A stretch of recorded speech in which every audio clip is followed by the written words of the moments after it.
એક નાનકડો છોકરો ખિસ્સામાં માત્ર 10 રૂપિયાની નોટ અને પહેલીવાર ટોકીઝમાં ફિલ્મ, પણ ફિલ્મ પૂરી થતાં જ સમજાયું કે હવે ઘરે કેવી રીતે પહોંચવું. ભાવનગરમાં ચોરીથી ફિલ્મ જોવા ગયો અને પછી જે ડર લાગ્યો એ મારા જીવનનો સૌથી મોટો પાઠ બની ગયો. 5મા ધોરણનો એક છોકરો જાનમાં ગયો અને ચોરીથી ફિલ્મ જોવા ટોકીઝમાં ઘૂસી ગયો, પણ ફિલ્મ પૂરી થતાં બહાર આવ્યો તો આખી જાન ગાયબ હતી. પછી જે થયું તે સાંભળીને તમે પણ ચોંકી જશો. નમસ્કાર દોસ્તો, મારી ચેનલમાં તમારું સ્વાગત છે. મારી ચેનલમાં નવા છો તો મારી ચેનલને લાઈક કરો, શેર કરો અને સબસ્ક્રાઈબ કરો. તો ચાલો શરૂ કરીએ આજની વાર્તા. 1982નું વર્ષ હતું. હું 5મા ધોરણમાં ભણતો હતો. અમારા ગામમાંથી એક જાન ભાવનગર જવાની હતી. આમ તો મારા બાપુજી જાનમાં જવાના હતા, પણ મારા બાપુજીને ગામમાં એક નાનકડું રસોડું કરવાનું આવી ગયું, એટલે મારા ભાગમાં જાનમાં જવાનું આવી ગયું. વહેલી સવારે 5 વાગ્યે લક્ઝરી બસમાં હું ગોઠવાઈ ગયો. સામાન્ય રીતે જાન એ દિવસોમાં ટ્રેક્ટર, આઈસર અથવા મેટાડોરમાં જતી, પરંતુ કસવાળી અને રૂપિયાવાળી પાર્ટી હોય એ જ જાનમાં બસ બંધાતી, અને આ પાર્ટી સમૃદ્ધ હતી એટલે લક્ઝરી બસ બાંધી હતી. 5મા ધોરણમાં ભણતો હોવાથી હું બહુ બહાર નીકળ્યો ન હતો. ખાલી એટલી ખબર કે મારો જિલ્લો ભાવનગર છે અને જાન ભાવનગર જવાની છે, એટલે 2 દિવસથી હું બહુ જ રોમાંચિત થઈ રહ્યો હતો. સવારમાં 5 વાગે જાન ઉપડી. નવા નવા અનુભવ થઈ રહ્યા હતા. જાનમાં મુંબઈના લોકો પણ હતા, એટલે એમાંથી એક જણાએ બધાને રેવડી અને ખારીસિંગ વહેંચવાનું શરૂ કર્યું. આ મારા માટે નવું હતું કે જાનની બસમાં આવું પણ મળી શકે. બાકી જાનમાં ટ્રેક્ટર હોય કે મેટાડોર, જાન જે ગામ જવાની હોય ત્યાં સુધી ખાલી રોદા ખાવા, ધૂળ ખાવા સિવાય કશું મળતું નહીં. ગામમાં જાન પહોંચે ત્યાં ઉતારો મળે એટલે ગાંઠિયા, મરચાં અને ચા આવતી. રેવડી અને ખારીસિંગ વહેંચાઈ ગઈ અને બસ 10 કિલોમીટર ચાલી ત્યાં મુંબઈવાળાએ કાજુ બદામ અને ચના જોર ગરમ વહેંચવાનું શરૂ કર્યું. મારી સાથે બધાએ ખાવાનું શરૂ કર્યું.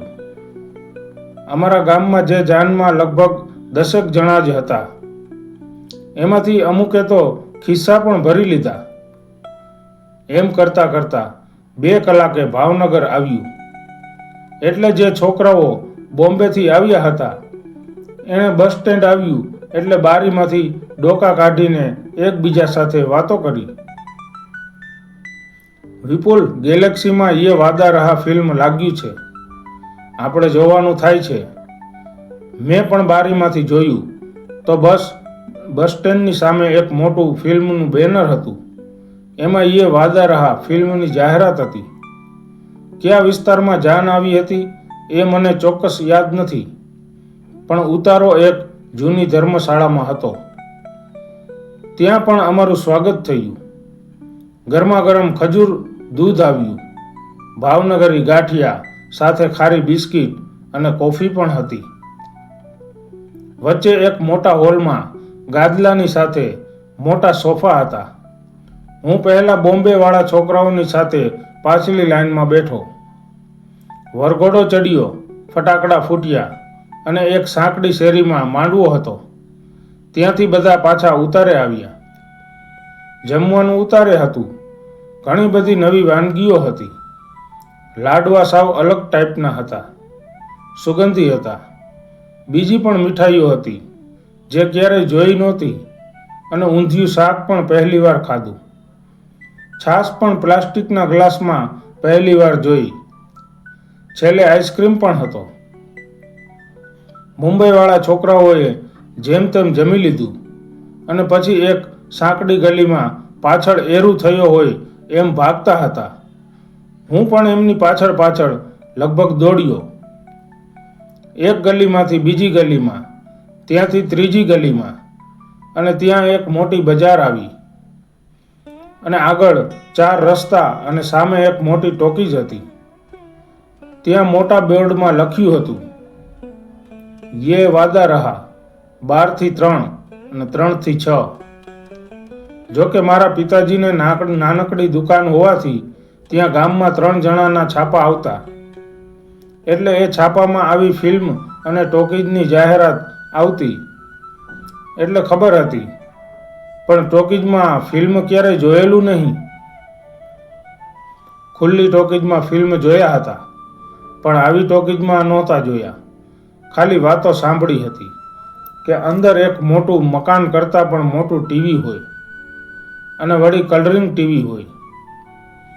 પેલા બોમ્બેવાળા ટિકિટ લેવા લાઇનમાં ઊભા રહ્યા. એની પાછળ હું પણ ઊભો રહ્યો. ખિસ્સામાં હાથ નાખ્યો તો સવારે 10ની નોટ ઘરેથી મળેલી હતી. એને તપાસી જોઈ.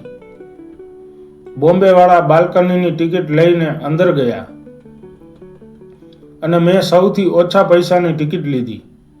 ગુલાબી રંગની ટિકિટ જીવનમાં પહેલીવાર હાથમાં આવી. અંદર ગયો ત્યાં ઉપર મોટા મોટા પંખા ફરતા હતા. એક જગ્યાએ ફિલ્મના નાનકડા ફોટા લગાડેલા હતા. એની બાજુમાં એક અંગ્રેજી ફિલ્મના ફોટા હતા. એમાં અમુક ફોટા એવા હતા કે હું જોઈ ન શક્યો. આંખો બંધ કરી દીધી. એક જગ્યાએ ખારી સિંગ અને બાજુમાં 777 ગોલ્ડ સ્પોટ, ટોરિનો અને કોકા કોલા કે કેમ્પા કોલા ની બોટલો હતી. લોકો સિંગ ખાઈને ઠંડુ પીણું પી રહ્યા હતા. અચાનક ઘંટડી વાગી. હું પેલા બોમ્બે વાળાની પાછળ એક દરવાજે ગયો. ત્યાં હાથમાં લાઇટ લઈ એક ગુરખા જેવો માણસ બધાની ટિકિટ ચેક કરતો હતો. મારી ટિકિટ જોઈને એ બોલ્યો, લોઅર વાળો છે, હેઠે જા હેઠે. મારો કાટલો પકડીને તતડાવ્યો.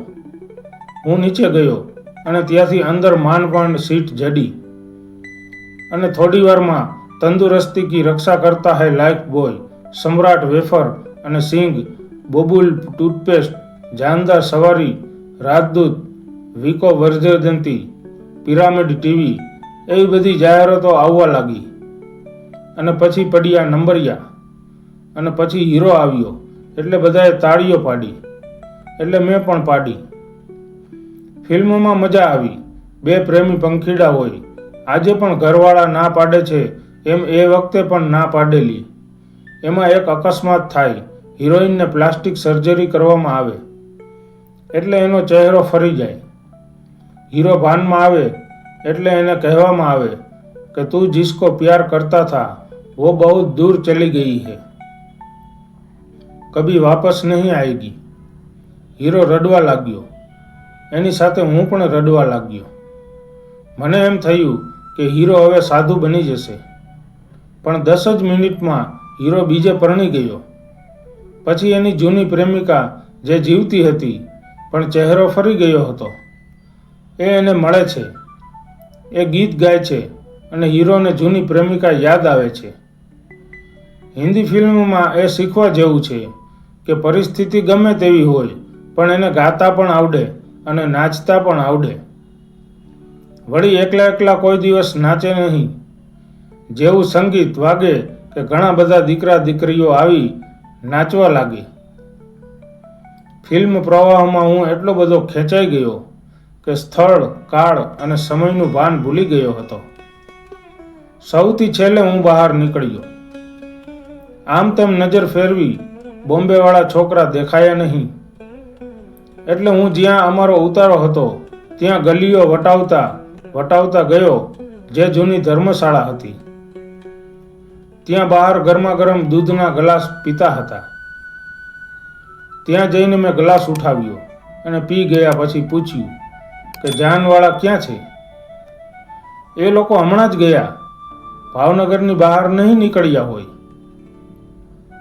આ સાંભળીને અડધો ગ્લાસ દૂધનો ત્યાં રહેવા દઈને હું મુઠ્ઠીઓ વાળીને ભાગ્યો. મને એટલી ખબર હતી કે તળાવમાંથી બસ સ્ટેશનની રિક્ષા મળે અને બસ સ્ટેશનથી એક બસ સાંજે નીકળે છે જે મારા ગામની બાજુમાં ગામમાં રાત્રે 10 વાગ્યે આવે છે. શિયાળો અને ઠંડી હોવા છતાં મને પરસેવો વળી ગયો. ઘરે શું થશે? બસમાંથી હું નહીં ઉતરું તો મારા બા અને બાપુજી શું કરશે? બસ આ ચિંતા સતાવી રહી હતી. બીજી ચિંતા એ હતી કે રાત્રે હું બાજુના ગામમાંથી ચાલીને ઘરે જઈશ તો પછી કેવોક માર પડશે. એની હતી. તળાવમાંથી એક રિક્ષામાં બેસી ગયો. એ બસ સ્ટેન્ડ તરફ જતી હતી. રિક્ષામાં બેઠા પછી ખ્યાલ આવ્યો કે પૈસા તો નથી. 10ની નોટમાંથી ટિકિટ અને એક ખારી સિંગ તેમજ ક્રીમ રોલ ખાઈ ગયો હતો. નક્કી જ હતું કે જાનની બસમાં જ જવાનું છે, એટલે પૈસાનું શું કામ છે. હવે મને રડવું આવતું હતું. બસ સ્ટેશન પર રિક્ષાવાળો પૈસા માગશે તો હું શું કરીશ? હું શું જવાબ આપીશ? રાતની બસમાં કંડક્ટર પૈસા માગશે તો શું જવાબ આપીશ? અને અચાનક અમારી રિક્ષા ઊભી રહી. આગળ એક બસ હતી અને માણસોનું ટોળું હતું. મારી આંખોને અનહદ આનંદ ત્યારે થયો કે એ બસની પાછળ વરકન્યાનું નામ લખ્યું હતું. રિક્ષાવાળો રિક્ષા ઊભી રાખી આગળ ગયો અને હું ઉતરીને સીધો મારી બસમાં બેસી ગયો. પછી આખી વાત સમજમાં આવી કે અમારી જાનની બસે એક રિક્ષાવાળાને અડફેટે લઈ લીધો હતો. રિક્ષાને નુકસાન થયું હતું, પણ કોઈ માણસને સહેજ પણ ઈજા નહોતી થઈ. ખર્ચની રકમ નક્કી થઈ ગઈ હતી. ત્યાં જ પોલીસ આવી ગઈ અને વાત વધી ગઈ. છેલ્લે પોલીસ અને રિક્ષાવાળાએ બેયને રાજી કરી અમારી બસ ચાલી. મને એક આખી સીટ મળી ગઈ હતી કે કારણ કે બોમ્બેવાળા જે હતા એ સાંજે ભાવનગરથી સીધા બોમ્બે જવાના હતા, એટલે જગા મળી ગઈ હતી. બસ પછી તો મજા આવી ગઈ. સાવ હળવો થઈ ગયો.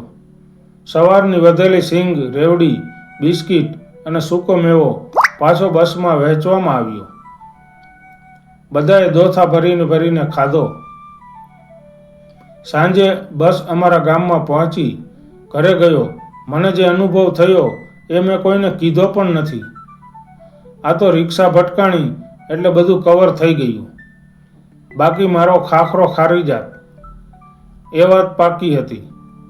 યે વાદા રહા ફિલ્મ જોયા પછી મેં નક્કી કર્યું કે બહાર ગામ જવાનું થાય ત્યારે જે કામે ગયા હોય ત્યાં જ ખોડાઈ રહેવું, આગું પાછું ન થવું.